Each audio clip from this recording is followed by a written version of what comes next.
ਗਿਆ ਤੇ ਮੈਂ ਇਹਨਾਂ ਨੂੰ ਕਿਹਾ, ਮੈਂ ਕਿਹਾ ਸਰ ਤੁਸੀਂ ਆ ਗਏ ਹੋ, ਹੁਣ ਸਾਡੀ ਫਿਲਮ ਹੋਰ ਵੀ ਵੱਡੀ ਹੋ ਜੂਗੀ। ਕਹਿੰਦੇ ਨਹੀਂ ਸਰ ਤੁਹਾਡੀ ਫਿਲਮ ਹੀ ਵੱਡੀ ਆ, ਅਸੀਂ ਤਾਂ ਆ ਗਏ। ਅਸੀਂ ਮੁੱਕ ਜਾਂਦੇ ਸੀਗੇ, ਸਾਨੂੰ ਜਦੋਂ ਹਿਸਾਬ ਕਿਤਾਬ ਲਾਉਂਦੇ ਸੀਗੇ ਸਾਨੂੰ ਲੱਗਦਾ ਸੀਗਾ कि नहीं बननी हैगी। ऑलवेज पूछते थे आप हिंदी फिल्म कब कर रहे हो, ये हिंदी फिल्मों वाले यहीं ले आया मैं। ये देखो गुरु नानक जयंती पे हो या कोई भी स्पेशल ओकेजन पे हो, हम गुरुद्वारा जाते हैं, मत्था टेकते हैं।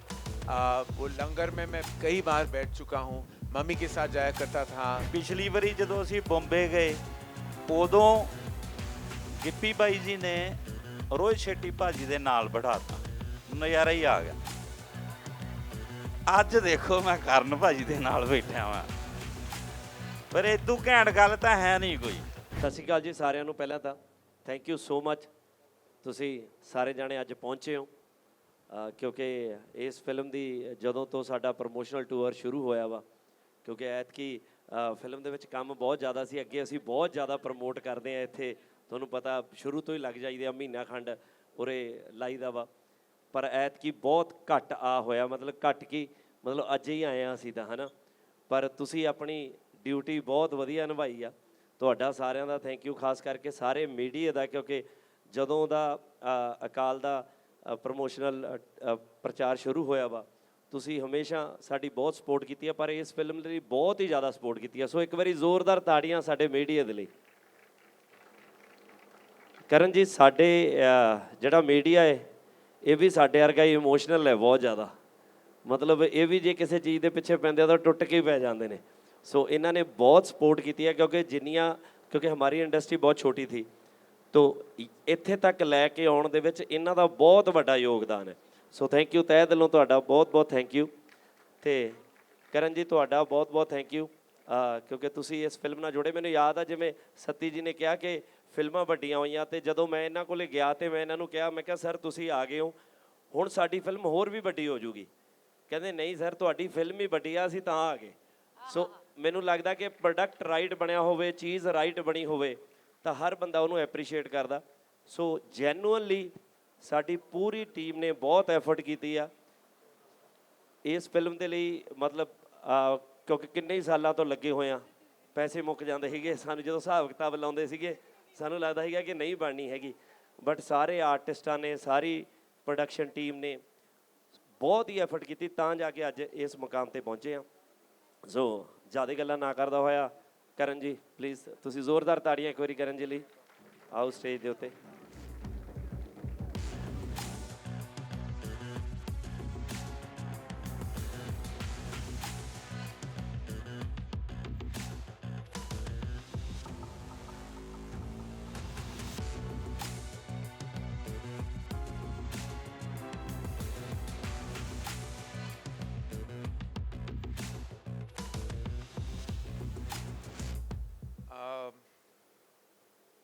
पहले तो बहुत बहुत बधाई हो आपको गिप्पी पाजी, वाकई आज यहाँ इस मंच पे खड़े होकर अकाल की फिल्म बात करने, बहुत हमने कर ली है बातें, लेकिन बहुत बात करनी है, और वो जब आप फिल्म देखोगे आई थिंक सबसे ज़्यादा बातें तब होंगी, क्योंकि मेरे लिए एसोसिएट होना, आपके साथ इस फिल्म पे को प्रोड्यूस करना, मेरे लिए ये ना कोई कमर्शियल डिसीजन थी, ना प्रोफेशनल डिसीजन थी, ये वाकई मेरे लिए इमोशनल डिसीजन थी। मेरे पिता यश जौहर, वो धर्मा प्रोडक्शंस उन्होंने शुरू की थी, और उनका जब देहांत हुआ था he was 72 years old, 72 73 years old, और तब तक उन्होंने 50 साल से भी ज़्यादा हिंदी फिल्म इंडस्ट्री में काम किया था। रोज़ सुबह मैं जब उठता था तो एक दौर था हिंदी सिनेमा में कि सारे पंजाबी थे, डिस्ट्रीब्यूटर्स पंजाबी थे, प्रोड्यूसर्स पंजाबी थे, एक्टर्स पंजाबी थे, डायरेक्टर्स पंजाबी थे। तो रोज़ सुबह कोई स्ट्रेस की बात होती थी और पंजाबी में पापा रोज़ बात करते थे, और वही मैंने सुन के रोज़ सुबह मेरा सुबह गुजरा है उनको सुनते हुए। बहुत बात करते थे अपने दिन, जब वो लाहौर में रहते थे, वो शिमला में वो पले बड़े, फिर दिल्ली में, और पंजाब से बहुत उनका दिल का नाता था, दिल का रिश्ता था। और मैं बस यही सोचता हूँ कि वो जहाँ भी हैं इस कायनात में, वो क्या सोच रहे होंगे कि उनके बेटे ने पहली पंजाबी पिक्चर बनाई है और मैंने कुछ नहीं किया। ये काम मेरा नहीं है, मेरा तो सिर्फ नाम है, काम इनका है, काम इनका है। वाकई इन्होंने जो की है, और मैं बस सबसे ये कहना चाहूँगा कि 2 बार मेरे, अभी 27 साल हो गए मेरे करियर के एज निर्माता निर्देशक, 2 बार 2 पल ऐसे थे मेरी ज़िंदगी में जहाँ मेरे रोंगटे खड़े हो गए 2 मीटिंग्स में। एक जब मैं राजा मौली के सर के साथ बैठा हुआ था और वो बाहुबली फिल्म बना रहे थे, और मैंने क्या देखा, मैंने उस फिल्म की स्केल नहीं देखी, खर्चा नहीं देखा, मैंने बस पैशन देखी। पैशन जो होता है ना, कि वो एक ही चीज़ होती है जिसके बगैर हम कुछ नहीं कर सकते एज आर्टिस्ट। पैशन के बगैर हम कुछ नहीं है। मैंने राजा मौली सर की आंखों में उनकी उनकी उनका उनकी प्रेजेंस में वो पैशन देखी, वो पाई। वो 2013 में थी जब बाहुबली 1 रिलीज हुई, और हमें वो मौका दिया गया कि हम उस फिल्म को हिंदी ऑडियंस को, उस फिल्म को हम प्रस्तुत करें, प्रेजेंट करें। 12 साल बाद वही पल फिर से मेरी ज़िंदगी में वापस आया। वही पैशन मैंने देखी, वही जुनून मैंने देखा, जोश मैंने देखी, और वो इनकी आंखों में देखी। इनकी ह्यूमिलिटी, इनकी सादगी, इनकी सिंप्लिसिटी इनके ब्रह्मास्त्र है, क्योंकि वाकई ये उन्हें डिफाइन करता है कि आर्टिस्ट कितने कमाल के हैं म्यूज़िक की दुनिया में। एज एन आर्टिस्ट, एक्टर की बतौर पे, as an artist, film maker, निर्देशक के तौर पे हमने इनका काम देखा है, सराहा है, वर्ल्ड वाइड अप्रिसिएशन मिली है।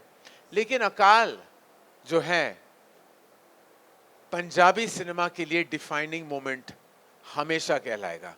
आज इस पल में, और वो इसीलिए नहीं क्योंकि फिल्म का स्केल बड़ा है, या फिल्म का दिल बड़ा है, या फिल्म मेकिंग बड़ी है, या इनकी फितरत इतनी बड़ी है, वो इसीलिए क्योंकि इनका जो इंटेंशन है कि वो पंजाबी सिनेमा को वर्ल्ड वाइड ले जाए, और गर्व से आप सब कहे कि वाकई पंजाबी सिनेमा ग्लोबल मैप पे है, वो सिर्फ इस वजह से है क्योंकि अकाल बनी है, इनकी वजह से बनी है।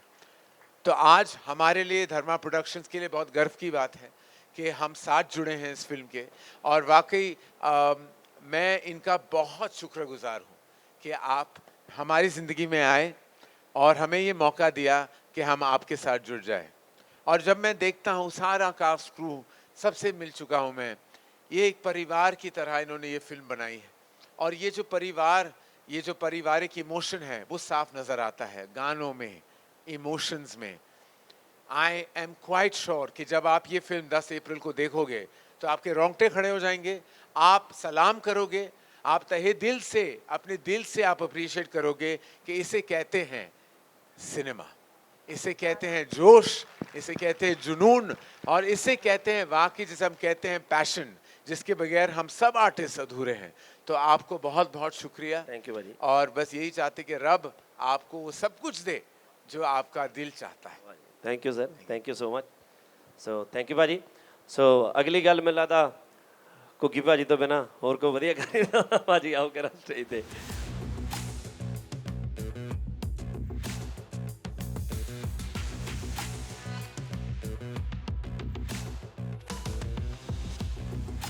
Thank you so very much, and I think everything have been said already.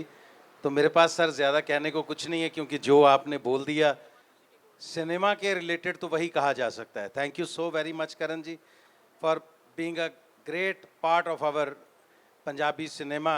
आज जैसे अभी करण जी बता रहे थे कि मैं समझ सकता हूँ एक बच्चे का, एक बेटे का वो इमोशन, और ये जो बात बिल्कुल दिल से कह रहे थे कि आज एक फादर जहाँ से भी इनको देख रहे होंगे तो उनको कैसा फील हो रहा होगा कि जैसे आज आपको भी लग रहा होगा आप अपने गांव वापस आए हो बड़े सालों बाद, है ना।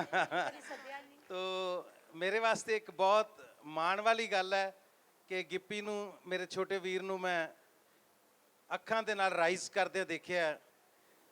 एक छोटी जी मुलाकात जिहदे विच एक पैशन, एक जुनून इहदियां अखां दे विच मैं देखिया ਜਦੋਂ ਅਸੀਂ ਪਹਿਲੀ ਵਾਰੀ ਇੱਕ ਸੈੱਟ ਤੇ ਸਰਸਰੀ ਮਿਲੇ ਸੀ।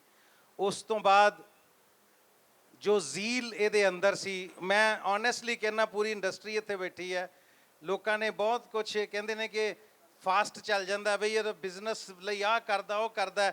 ਮੈਂ ਅੱਜ ਸਾਰਿਆਂ ਨੂੰ ਕਹਿਣਾ ਸਿੱਖੋ ਜ਼ਰੂਰ। ਜਦ ਤੱਕ ਇਮੋਸ਼ਨਲ ਹੋ ਕੇ ਸਿਨੇਮਾ ਬਣਾਉਂਦੇ ਰਹੋਗੇ, ਉਹਦੇ ਬਿਜ਼ਨਸ ਦੀ ਗੱਲ ਨਹੀਂ ਕਰੋਗੇ ਨਾ, ਸਿਨੇਮੇ ਦਾ ਨੁਕਸਾਨ ਕਰ ਰਹੇ ਹੋ। ਸਿਨੇਮਾ ਬਣਾਓ, ਅੱਛੀਆਂ ਫਿਲਮਾਂ ਬਣਾਓ, ਅੱਛੇ ਕੰਟੈਂਟ ਤੇ ਕੰਮ ਕਰੋ, ਪਰ ਉਹਦਾ 50% ਪਾਰਟ ਬਿਜ਼ਨਸ ਹੁੰਦਾ ਹੈ। ਅੱਜ ਜਿਹੜੀਆਂ ਸਾਊਥ ਦੀਆਂ ਫਿਲਮਾਂ ਨੂੰ ਤੁਸੀਂ ਇੱਥੇ ਦੇਖਦੇ ਹੋ ਨਾ, ਇਸੇ ਕਰਕੇ ਕਿ ਉਹ ਬਿਜ਼ਨਸ ਕਰਦੀਆਂ ਨੇ, ਉਹਨਾਂ ਦੇ ਬਹੁਤ ਵੱਡੀਆਂ ਰਿਕਵਰੀਜ਼ ਨੇ। ਔਰ ਮੈਂ ਇਹਦੇ ਲਈ ਐਪਰੀਸ਼ੀਏਟ ਵੀ ਕਰਦਾ ਗਿੱਪੀ ਨੂੰ, ਔਰ ਮੈਂ ਥੈਂਕਸ ਵੀ ਕਹਿਣਾ ਕਿ ਸਾਡੀ ਇੰਡਸਟਰੀ ਨੂੰ ਤੁਸੀਂ ਵਪਾਰ ਕਰਨਾ ਵੀ ਸਿਖਾ ਰਹੇ ਹੋ। ਸੋ ਵਪਾਰ ਤੋਂ ਇਲਾਵਾ ਜੇ ਹੁਣ ਮੈਂ ਗੱਲ ਕਰਾਂ ਇਸ ਫਿਲਮ ਦੀ, ਸਾਡੀ ਐਸੋਸੀਏਸ਼ਨ ਵੈਸੇ ਤਾਂ ਬਹੁਤ ਪੁਰਾਣੀ ਹੈ, ਪਰ ਅਰਦਾਸ ਕਰਾਂ, ਅਰਦਾਸ ਸਰਬਤ ਦੇ ਭਲੇ ਦੀ, ਇਹ ਸਾਰੀਆਂ ਤੁਸੀਂ ਦੇਖੀਆਂ। ਸਾਡੀ ਇੱਕ ਡਿਫਰੈਂਟ ਤਰ੍ਹਾਂ ਦੀ ਇੱਕ ਐਸੋਸੀਏਸ਼ਨ ਹੈ। ਜਦੋਂ ਅਸੀਂ ਪੰਜਾਬ ਦੇ ਵਿਰਸੇ ਵਿਰਾਸਤ ਦੀ ਗੱਲ ਕਰਦੇ ਹਾਂ, ਸਾਡਾ ਇੱਕ ਅਲੱਗ ਤਰ੍ਹਾਂ ਦਾ ਬੌਂਡ ਹੈ ਕਿ ਅਸੀਂ ਪੰਜਾਬੀ ਲਈ ਇਸ ਤਰ੍ਹਾਂ ਦਾ ਕੰਮ ਕਰਨਾ ਹੈ। ਸੋ ਉਸ ਕੜੀ ਦੇ ਵਿੱਚ ਅਕਾਲ ਆਪਣੇ ਆਪ 'ਚ ਇੱਕ ਬਹੁਤ ਵੱਡੀ ਪ੍ਰਾਪਤੀ ਹੈ ਹੰਬਲ ਮੋਸ਼ਨ ਪਿਕਚਰ ਦੀ। ਔਰ ਬਟ ਆਬਵੀਅਸ ਸਾਡੀ ਵੀ ਪ੍ਰਾਪਤੀ ਹੈ ਉਹਦੇ ਨਾਲ ਹੀ ਕਿ ਜਦੋਂ ਧਰਮਾ ਪ੍ਰੋਡਕਸ਼ਨ ਸਾਡੇ ਨਾਲ ਜੁੜਦੇ ਨੇ। ਸੋ ਮੈਂ ਤੁਹਾਨੂੰ ਸਾਰਿਆਂ ਨੂੰ ਔਰ ਪੰਜਾਬੀ ਫਿਲਮ ਇੰਡਸਟਰੀ ਨੂੰ ਮੁਬਾਰਕਬਾਦ ਦਿੰਦਾ ਕਿ ਤੁਸੀਂ ਅੱਜ ਇੱਕ ਬਹੁਤ ਲੰਬੀ ਛਲਾਂਗ ਮਾਰੀ ਹੈ ਔਰ ਤੁਸੀਂ ਬਹੁਤ ਅੱਗੇ ਗਏ ਹੋ। ਤੁਸੀਂ ਸਾਰੇ ਜ਼ਿੰਦਾਬਾਦ ਹੋ, ਪੰਜਾਬੀ ਸਿਨੇਮਾ ਹਮੇਸ਼ਾ ਜ਼ਿੰਦਾਬਾਦ ਰਹੇ। ਬਹੁਤ ਸ਼ੁਕਰੀਆ ਜੀ, ਥੈਂਕ ਯੂ ਜੀ, ਥੈਂਕ ਯੂ। ਤਾੜੀਆਂ ਨਹੀਂ ਸਤੀ ਜੀ, ਬਹੁਤ ਧੰਨਵਾਦ। ਤੁਸੀਂ ਵੀ ਬਹੁਤ ਸਾਡਾ ਸਾਥ ਦੇ ਰਹੇ ਹੋ, ਸਾਨੂੰ ਬਹੁਤ ਵੱਡਾ करके दिखा रहे हो ਤੁਸੀਂ। Thank you. मेरे लिए बड़ी मान वाली गल है। हमें चाव बड़ा होता है, हमारे कोई मतलब बंदा आता है ना, नया बंदा हमारे परिवार में, हमारे घर में, सानू चाव बड़ा चढ़ जाता। पंजाबी बोल लेंदे हो ना तुसी? समझ लेता हूँ समझ आता हूँ, बिल्कुल समझ आती है ना आता हूँ। ਤੁਹਾਨੂੰ? डरता हूँ मैं पंजाबी बोलने से, मैं गलत नहीं बोलना चाहता, इसलिए मैं समझ आ जाती ਤੁਸੀਂ ਮੈਂ ਕਹਿੰਦੀ ਆ 3 ਮਹੀਨਿਆਂ ਨੂੰ ਤੁਸੀਂ ਇਹਨਾਂ ਤੋਂ ਵਧੀਆ ਪੰਜਾਬੀ ਬੋਲਣੀ ਕਰਨੀ। ਹੁਣ ਸਿਖਾ ਦੇਣੀ ਮੈਂ ਭਾਈ ਨੂੰ ਪੂਰੀ ਪੰਜਾਬੀ ਐਨ ਦੇਸੀ।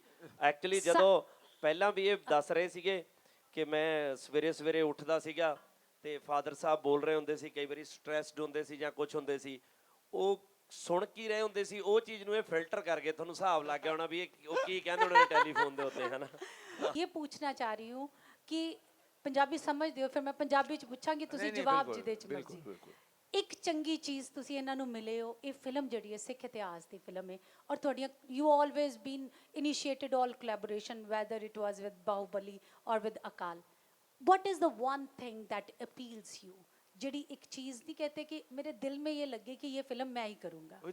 जैसे मैंने कहा कि वो ना तो फिल्म की स्केल थी, ना तो फिल्म की मैसिव सिनेमैटिक अपील थी। वो बस गिप्पी पाजी जब आए थे और मैं जैसे बोलते ना अंग्रेजी में, वो पिक्चर थी जेरी मैगवायर के you had me at hello. तो आप जब हेलो बोलते हो ना या मिलते हो किसी से, तो एनर्जी एक्सचेंज होती है। जब आप बैठ जाते हो किसी से भी मिलते हो तो एक पहली फीलिंग आती है कि इंस्टिंक्ट आती है कि एनर्जी आती है। तो जब मैं गिप्पी पाजी से मिला तो इमीडिएटली मुझे लगा कि ये बंदा जो है ना, ये कमाल का आर्टिस्ट है और कमाल का इंसान भी है। और कमाल का आर्टिस्ट और कमाल का इंसान कमाल का फिल्म हमेशा बनाएगा। वो पॉसिबल ही नहीं है कि वो अच्छाई, इंसानियत और टैलेंट कहीं फिजूल में चला जाए। वो ज़रूर ज़रूर बाकायदा बिल्कुल खूबसूरत फिल्म बनाएगा and I want to be part of that film. That's so wonderful. एक बड़ी ज़ोरदार ताड़ियाँ इस गल के लिए। अच्छा, आप मतलब पंजाब में एज अ प्रोड्यूसर अपनी प्रोडक्शन हाउस में कोलैबोरेशन के साथ पहली बार आए, क्या आप चाहते हैं कि पंजाब आपकी नज़र से कैसा हो? हाउ यू वांट टू सी और फील? रग रग, हमारे रग रग में पंजाब है। आय हाय, आ गल कीती है। हमारे दिल में पंजाब पंजाबी है, सिखाती है सी। रूह में पंजाब है, बस चुका है। वो आप निकाल नहीं सकते, अभी वो बस चुका है। संगीत द्वारा, कहानियाँ द्वारा, गुरुओं की कहानी, म्यूजिक रोज जो हम सुनते हैं, जो हम बहादुर कहानियाँ हम सुनते आ रहे हैं और सुनते जाएंगे। जहाँ हम कदम, चाहे वो गुरुद्वारे में हो, चाहे वो संगीत हो, चाहे वो जैसे ऐसे ब्रेव कहानियाँ हो, वो ऑलरेडी बस चुका है हमारी रूह में। तो वो निकलने का नाम नहीं लेगा अभी। ਇਹ ਲਾਹੌਰ ਤੋਂ ਨੇ ਜੀ, ਲਾਹੌਰ ਤੋਂ ਨੇ। अच्छा ਹਾਂ ਤੇ ਸੋ ਪੰਜਾਬੀ ਨੇ ਪੂਰੇ, ਤੇ ਤੁਹਾਨੂੰ ਪਤਾ ਹੀ ਆ ਵੀ ਪੰਜਾਬੀ ਬੰਦਾ ਪੰਜਾਬ ਚੋਂ ਬਾਹਰ ਜਾ ਸਕਦਾ, ਪਰ ਪੰਜਾਬ ਚੋਂ ਪੰਜਾਬੀ ਨਹੀਂ ਜਾ ਸਕਦੀ। ਬਿਲਕੁਲ ਅਸੀਂ ਵੇਖੋ ਤੁਸੀਂ ਗਏ ਸੀ ਬਾਹਰ, ਅਸੀਂ ਤੁਹਾਨੂੰ ਖਿੱਚ ਕੇ ਲੈ ਆਂਦਾ। That is called the root calling. Yes, so it was your absolutely. Root calling. It is. ਸੋ ਮੈਂ ਚਾਹਨੀ ਇੱਕ Will ਵਾਰੀ always ਤੁਸੀਂ ਇੱਕ ਵਾਰੀ ਕਹਿਣਾ ਸ਼੍ਰੀ ਵਾਹਿਗੁਰੂ ਜੀ ਕਾ ਖਾਲਸਾ, ਸ਼੍ਰੀ ਵਾਹਿਗੁਰੂ ਜੀ ਕੀ ਫਤਿਹ। ਤੁਸੀਂ ਕਹਿ ਕੇ ਦੱਸਣਾ ਇੱਕ ਵਾਰੀ ਫਤਿਹ आप ਜ਼ਰੂਰ। ਮੈਂ ਹੀ ਕਹਿ ਦੇਣਾ ਜੀ, ਵਾਹਿਗੁਰੂ ਜੀ ਕਾ ਖਾਲਸਾ, श्री वाहिगुरु जी की फतेह। फतेह। फतेह का मतलब है कि आज से हम इसको जिंदाबाद करके दिखाएंगे। बिल्कुल। ये आपकी कोलैबोरेशन जो है वो जिंदाबाद हो, ये फतेह हो। इसके साथ हम आपको बहुत ही we truly welcome you in Punjab with this collaboration and heartful thankful to for your initiative. Please have a seat.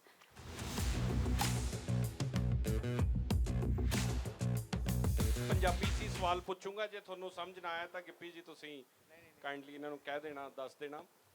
ਜਿਸ ਜਗ੍ਹਾ ਤੇ ਅਸੀਂ ਇੱਥੇ ਬੈਠੇ ਆ, ਬਾਬਾ ਬੰਦਾ ਸਿੰਘ ਬਹਾਦਰ ਨੇ ਜ਼ੁਲਮ ਦੇ ਖਿਲਾਫ ਸਰਹੰਦ ਫਤਿਹ ਕੀਤੀ। ਖਾਲਸੇ ਦਾ ਮਤਲਬ ਇਹ ਹੈ ਕਿ ਉਹ ਬਦਲਾ ਨਹੀਂ ਲੈਂਦਾ।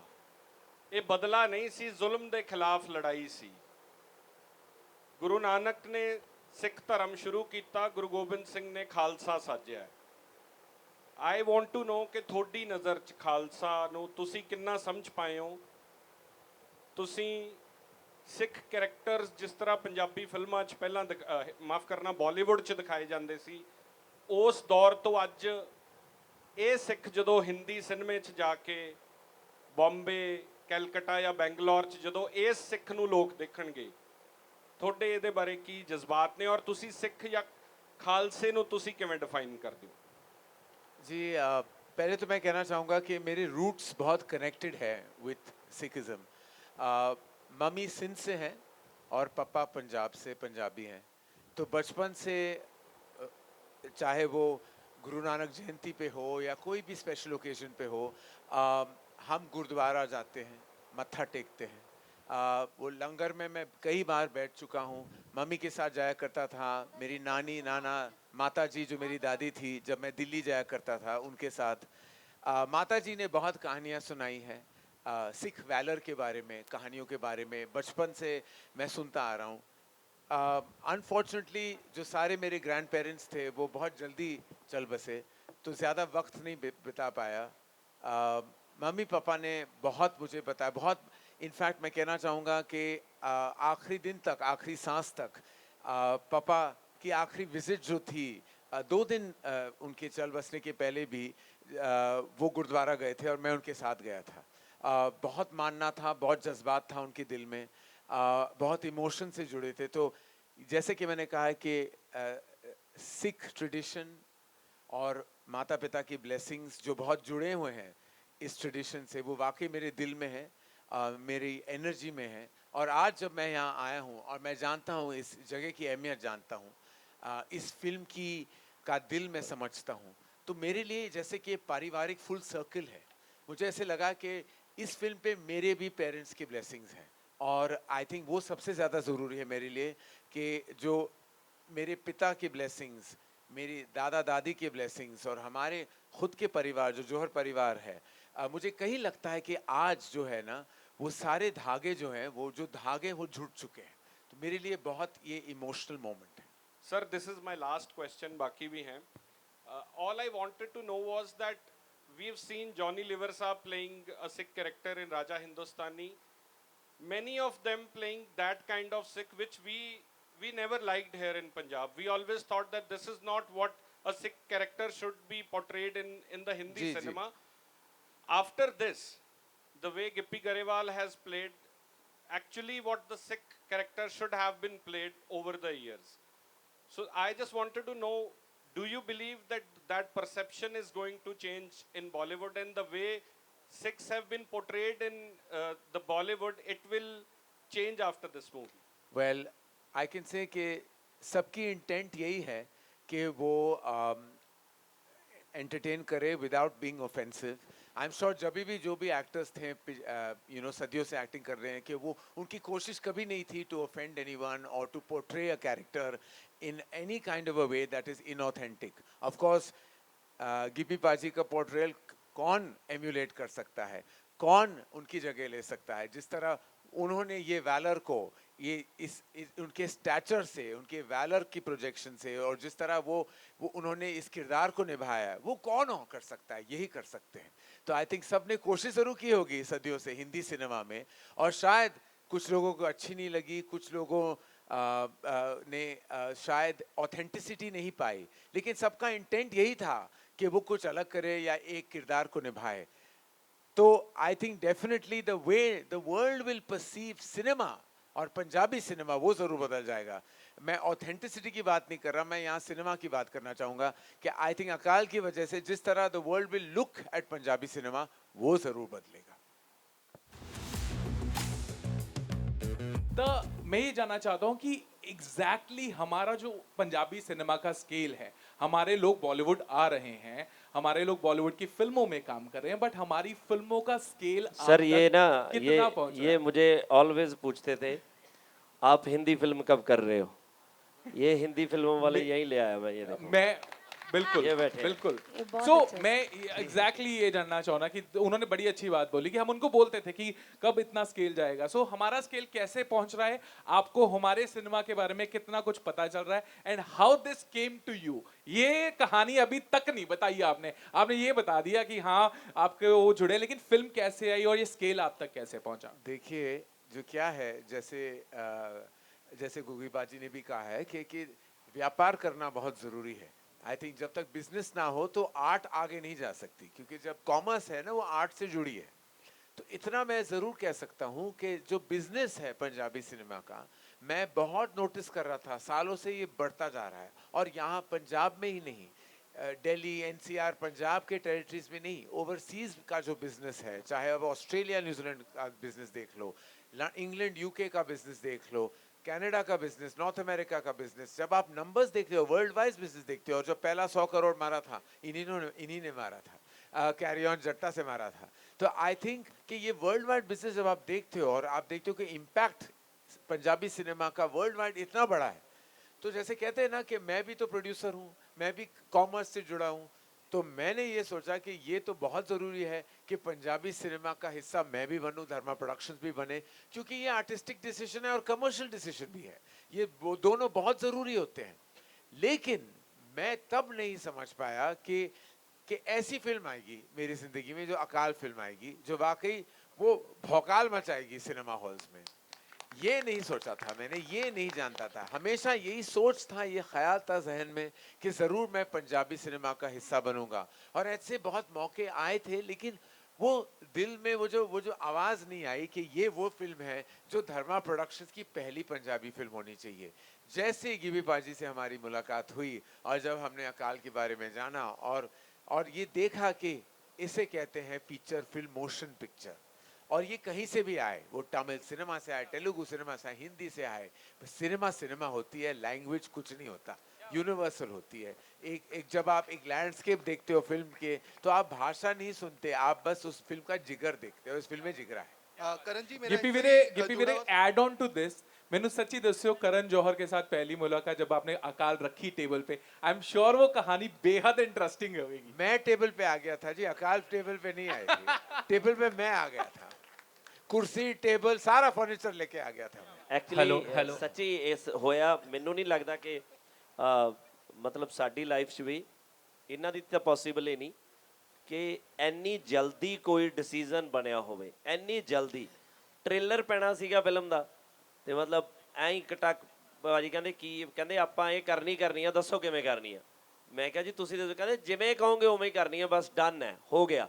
ਤੇ ਹੱਥ ਮਿਲਾਏ, ਉਸ ਤੋਂ ਬਾਅਦ ਚੀਜ਼ਾਂ ਹੋਈਆਂ ਕਿ ਕਿਵੇਂ ਕਰਨੀ ਆ ਜੀ, ਕੀ ਕਰਨਾ ਜੀ, ਮਿੰਟ 10 ਹੀ ਲੱਗੇ ਬਸ।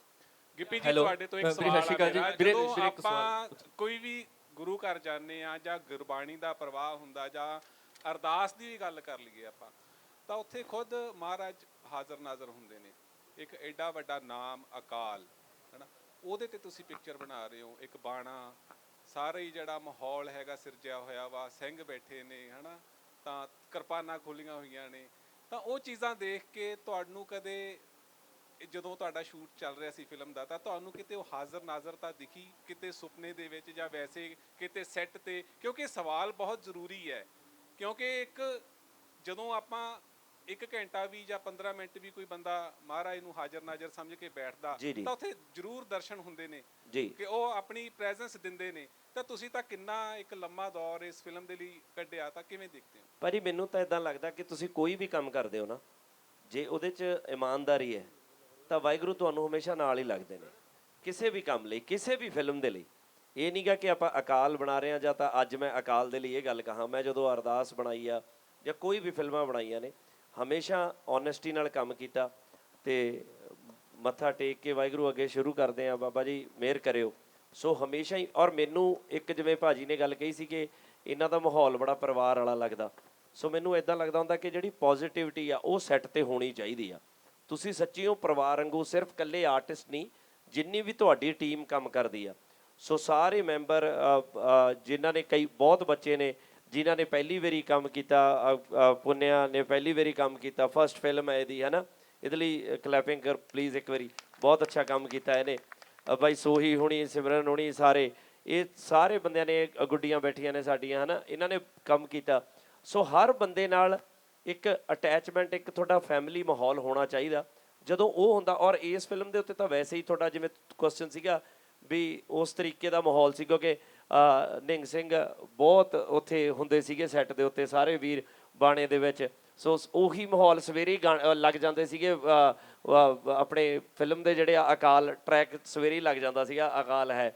ਸੋ ਉਹ ਮਾਹੌਲ ਬਣਿਆ ਹੀ ਰਹਿੰਦਾ ਸੀਗਾ ਸ਼ੁਰੂ ਤੋਂ। ਔਰ ਜਦੋਂ ਤੁਸੀਂ ਵੈਸੇ ਹੀ ਉਸ ਬਾਣੇ 'ਚ ਆਉਂਦੇ ਹੋ ਤਾਂ ਫਿਰ ਘੁੱਗੀ ਭਾਜੀ ਦਾ ਮੈਂ ਇੱਕ ਦਿਨ ਉਹ ਦੇਖ ਰਿਹਾ ਸੀ, ਕਹਿੰਦੇ ਜਦੋਂ ਵੈਂਟੀ ਬੈਂਚ ਬਣਦਾ ਸੀ ਤਾਂ ਘੁੱਗੀ ਵੀ ਹੁੰਦਾ ਸੀ, ਮੈਂ ਜਦੋਂ ਉਤਰਦਾ ਸੀ ਤਾਂ ਫਿਰ ਬਾਬਾ ਹਜੂਰਾ ਹੁੰਦਾ ਸੀ। ਕਹਿੰਦੇ ਵੀ ਮੇਰਾ ਮਾਹੌਲ ਹੀ ਉਹ ਬਦਲ ਜਾਂਦਾ ਸੀ। ਸੋ ਉਹ ਤਾਂ ਬਿਆਨ ਹੀ ਨਹੀਂ ਕੀਤਾ ਜਾ ਸਕਦਾ ਜੀ। ਹੈਲੋ ਜੀ ਵੀਰੇ। ਪ੍ਰਿੰਸ ਬਾਈ ਸਤਿ ਸ਼੍ਰੀ ਅਕਾਲ ਜੀ। ਬਾਈ ਸਤਿ ਸ਼੍ਰੀ ਅਕਾਲ ਜੀ, ਪਹਿਲਾਂ ਬਹੁਤ ਵਧਾਈਆਂ ਫਿਲਮ ਦੇ ਲਈ। ਥੈਂਕ ਯੂ ਜੀ। ਸੋ ਮੈਂ ਪ੍ਰਿੰਸ ਵੀਰੇ ਨੂੰ ਜਾਣਨਾ ਚਾਹੁੰਦਾ ਵੀਰੇ, ਤੁਸੀਂ ਨਾ ਹਮੇਸ਼ਾ ਇੱਕ ਦੋ ਵਾਰੀ ਕਿਹਾ ਤੁਸੀਂ ਵੀ ਜੋ ਸਿੱਖ ਨੇ ਉਹ ਸ਼ਹਾਦਤ ਦੇਣ ਲਈ ਹਮੇਸ਼ਾ ਤਿਆਰ ਰਹਿੰਦੇ ਨੇ, ਨਾ ਜਾਣੇ ਕਿਸ ਮਿੱਟੀ ਦੇ ਬਣੇ ਆ। ਜਦੋਂ ਤੁਸੀਂ ਇਸ ਕਹਾਣੀ ਨਾਲ ਜੁੜੇ, ਇਸ ਫਿਲਮ ਨਾਲ ਜੁੜੇ, ਤਾਂ ਤੁਹਾਨੂੰ ਅਹਿਸਾਸ ਹੋਇਆ ਯਾਰ ਕਿਸ ਮਿੱਟੀ ਦੇ ਬਣੇ ਹੋਣਗੇ, ਉਹ ਕਿੱਦਾਂ ਦਾ ਉਹ ਔਰਾ ਹੋਊਗਾ, ਕਿੱਦਾਂ ਦਾ ਮਾਹੌਲ ਹੋਊਗਾ ਉਹ? ਵੀਰੇ ਆਪਾਂ ਸਤਿ ਸ੍ਰੀ ਅਕਾਲ ਸਾਰਿਆਂ ਨੂੰ। ਆਪਾਂ ਉਹਨਾਂ ਪਰਿਵਾਰਾਂ ਚੋਂ ਆ ਵੀ ਜਦੋਂ ਮੈਂ ਛੋਟਾ ਸੀਗਾ ਤਾਂ ਸਾਡੇ ਦਾਦੀ ਜੀ ਮੇਰੇ ਪਹਿਲੀ ਪੌੜੀ ਦਾ ਜਾਪ, ਸਾਡੇ 10 ਗੁਰੂਆਂ ਦੇ ਨਾਂ, ਹੈ ਨਾ, ਚਾਰੇ ਸਾਹਿਬਜ਼ਾਦਿਆਂ ਦੇ ਨਾਂ, ਸਾਰਾ ਉਹ ਸਾਨੂੰ ਸ਼ੁਰੂ ਤੋਂ ਹੀ ਦੱਸਿਆ ਜਾਂਦਾ ਸੀ। ਅਤੇ ਇਹਦੇ 'ਚ ਤਾਂ, ਇਸ ਮਸਲੇ 'ਚ ਤਾਂ ਕੋਈ ਗੱਲ ਹੀ ਹੈ ਨਹੀਂ ਵੀ ਕਿੱਡਾ ਕੁ ਘੈਂਟ ਮਾਹੌਲ ਆ। ਹੁਣ ਜਿਹੜੀ ਫਿਲਮ ਕਰਕੇ ਮੈਨੂੰ ਜਿਹੜਾ ਸਵਾਦ ਆ, ਉਹ ਤਾਂ ਤੁਹਾਨੂੰ ਪਤਾ ਵੀ ਜਦੋਂ ਗਿੱਪੀ ਬਾਈ ਜੀ ਨਾਲ ਕੰਮ ਕਰਦੇ ਹਾਂ ਆਪਾਂ, ਅਤੇ ਉੱਥੇ ਫੁੱਲ ਨਜ਼ਾਰੇ 'ਚ ਹੋਈਦਾ। ਅਤੇ ਪਿਛਲੀ ਵਾਰੀ ਜਦੋਂ ਅਸੀਂ ਬੰਬੇ ਗਏ, ਉਦੋਂ ਗਿੱਪੀ ਬਾਈ ਜੀ ਨੇ ਰੋਹਿਤ ਸ਼ੈਟੀ ਭਾਜੀ ਦੇ ਨਾਲ ਬਿਠਾਤਾ, ਨਜ਼ਾਰਾ ਹੀ ਆ ਗਿਆ। ਅੱਜ ਦੇਖੋ ਮੈਂ ਕਰਨ ਭਾਜੀ ਦੇ ਨਾਲ ਬੈਠਾ ਵਾਂ, ਪਰ ਇਦੂ ਘੈਂਟ ਗੱਲ ਤਾਂ ਹੈ ਨਹੀਂ ਕੋਈ। ਔਰ ਇਹ ਗੱਲ ਉਸਤਾਦ ਦੀ ਆਪਾਂ ਹਮੇਸ਼ਾ ਹੀ ਮੰਨ ਕੇ ਚੱਲਦੇ ਹਾਂ ਵੀ ਆਹ ਫਿਲਮ 'ਚ ਵੀ ਜਿਹੜਾ ਹੁਣ ਤੁਸੀਂ ਰੋਲ ਦੇਖੋਗੇ ਮੇਰਾ, ਕਹਿੰਦਾ ਦੇਣਾ ਮੌਤ ਦਾ ਦੂਜਾ ਨਾਂ, ਬਸ ਇੰਨੀ ਗੱਲ ਹੀ ਹੈ।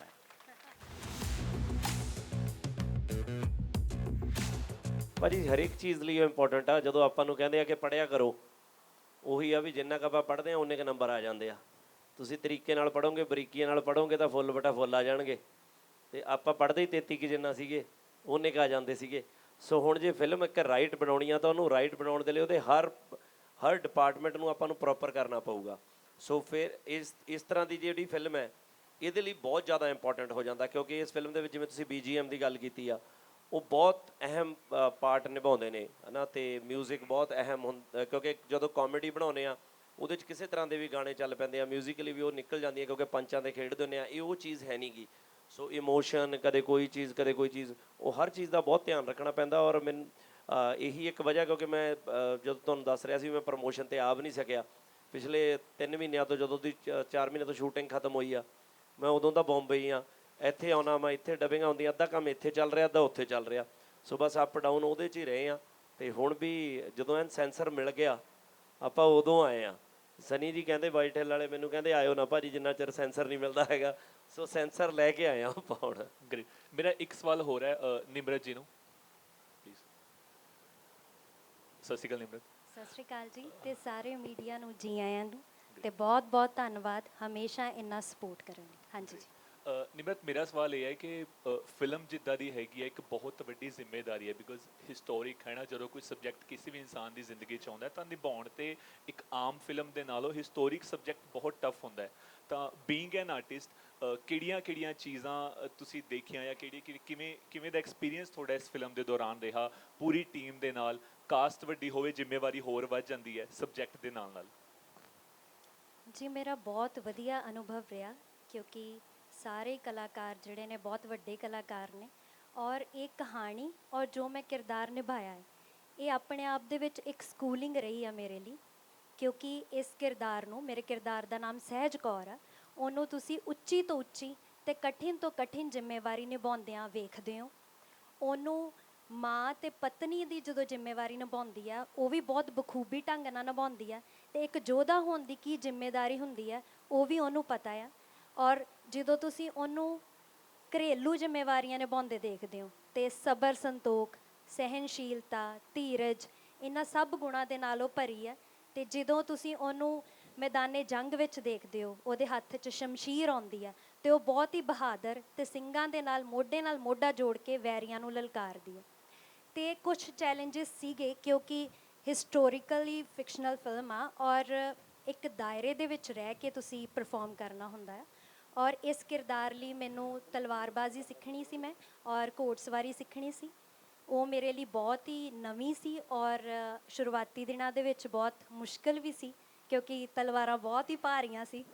ਤੇ ਪਰ ਹੌਲੀ ਹੌਲੀ ਸਾਰੀ ਟੀਮ ਦੇ ਸਹਿਯੋਗ ਦੇ ਨਾਲ ਹੌਲੀ ਹੌਲੀ ਚੀਜ਼ਾਂ ਸੌਖੀਆਂ ਹੋ ਗਈਆਂ ਤੇ ਮੈਂ ਪੂਰੀ ਕੋਸ਼ਿਸ਼ ਕੀਤੀ ਆ ਕਿ ਮੈਂ ਸੱਚੀ ਦ੍ਰਿੜਤਾ ਦੇ ਨਾਲ ਤੇ ਇਮਾਨਦਾਰੀ ਦੇ ਨਾਲ ਉਹਨੂੰ ਨਿਭਾ ਪਾਵਾਂ।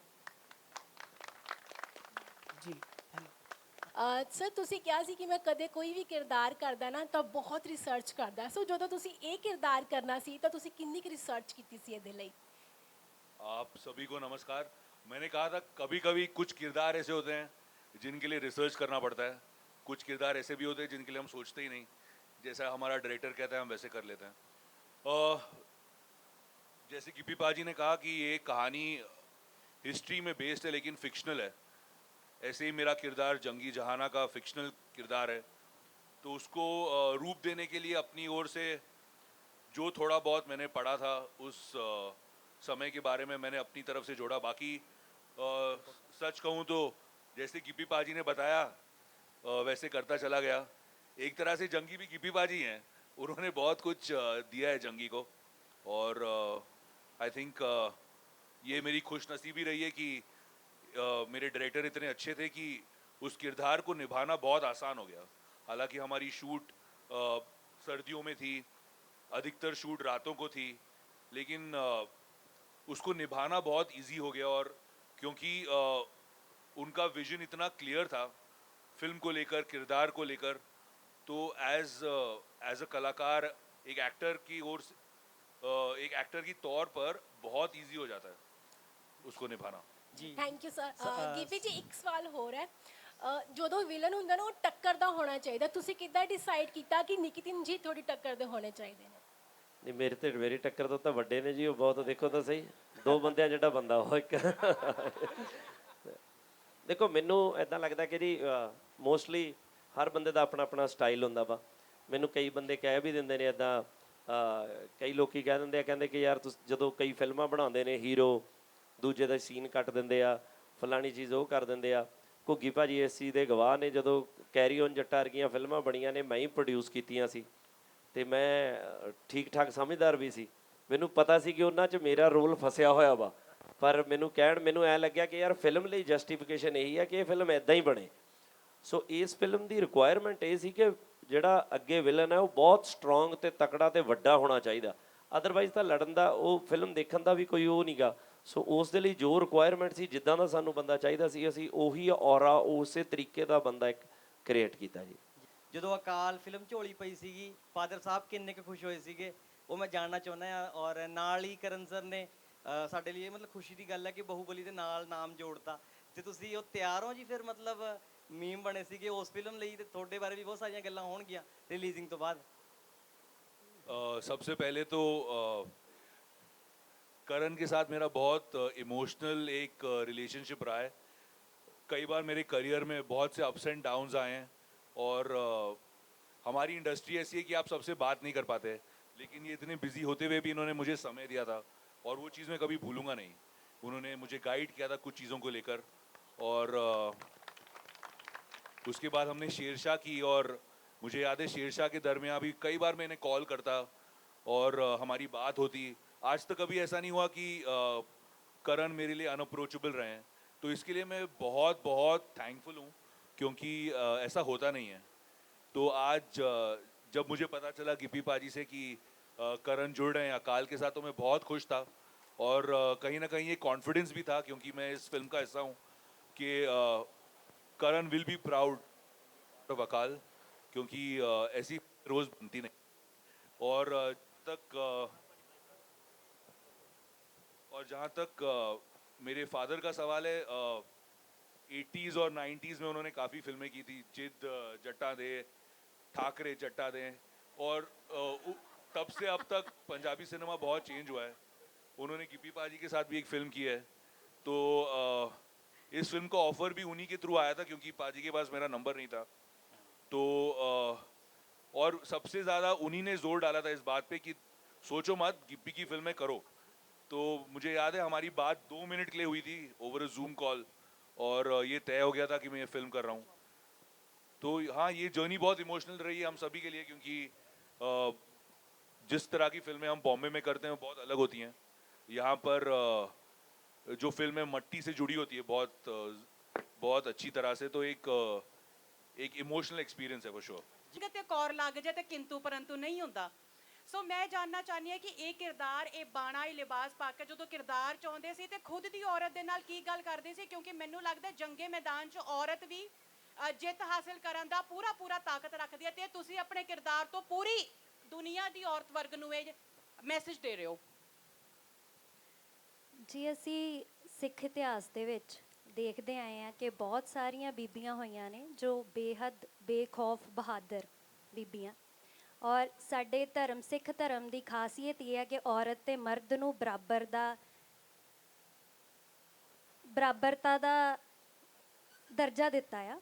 ਔਰ ਜਿਹੜੀ ਸ਼ਕਤੀ ਦੀ ਤੁਸੀਂ ਗੱਲ ਕਰ ਰਹੇ ਹੋ, ਔਰ ਗੁਰੂ ਨਾਨਕ ਸਾਹਿਬ ਜੀ ਨੇ ਪਹਿਲੀ ਵਾਰ ਸਾਨੂੰ ਨਾਰੀ ਸ਼ਕਤੀ ਦੀ ਵੱਲ ਸਾਡਾ ਧਿਆਨ ਜਿਹੜਾ ਸੀ ਉਹ ਦਿਵਾਇਆ ਸੀ, ਔਰ ਗੁਰੂ ਹਰਗੋਬਿੰਦ ਸਾਹਿਬ ਜੀ ਨੇ ਕਿਹਾ ਸੀ ਇਸਤਰੀ ਮਾਨ ਹੈ।